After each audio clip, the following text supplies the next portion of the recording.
welcome to my first transition question. What is very important in the strategy I'll tell you is to read the sentences and understand the coherence. Understand the coherence or the links between the sentences. This is very important. If you miss the links, you'll miss the transition. The transition is going to happen here. This is where the transition is going to come.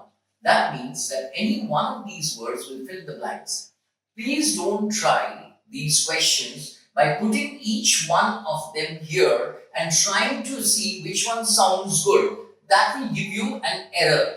So please see how I'm doing it.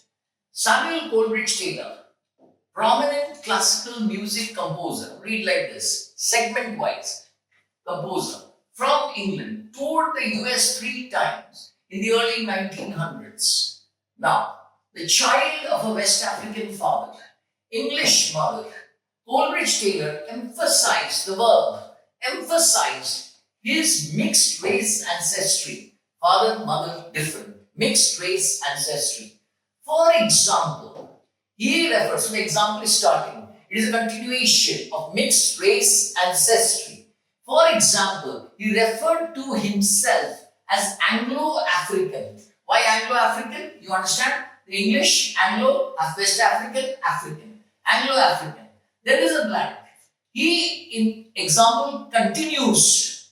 He incorporated the sounds of traditional African music into its classical composition. So this becomes an extension of. So you are looking at a word which means also.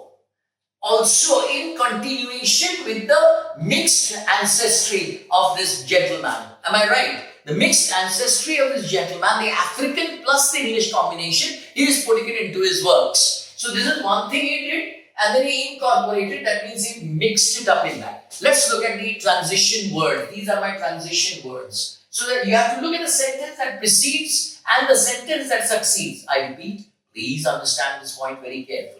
The sentence that precedes and the sentence that succeeds. So in addition, so this should be there because this is adding in additional data to the previous one in continuity. Does this work? Actually, does this work? Now, actually, this is a very important, the tricky part of this question that is very important. Actually means there is an element of saying, don't you believe it? Surprise, don't you believe it? So this is a confirmation. This is a kind of confirmation of a previous sentence, but this sentence is not confirming, so it is not actually telling you what is it. So this gets eliminated. Very fine shade of difference. And that's why these questions are extremely tricky. Please understand this. However cannot be. Whenever you use a transition called however, this is a contradiction. This is a contradiction, but this is not a contradiction. It is adding to something. It is not a contradiction. And regardless, what does regardless mean in the transition? Regardless means that even without, that means even without, that is regardless. That means even without the previous sentence, this is working. That cannot be because this is a continuation of the same thought. Therefore, it cannot be regardless of that it stands as an independent entity. Therefore, my answer is, I hope you understood these wonderful transitions behind it. Thank you and wait for my next question.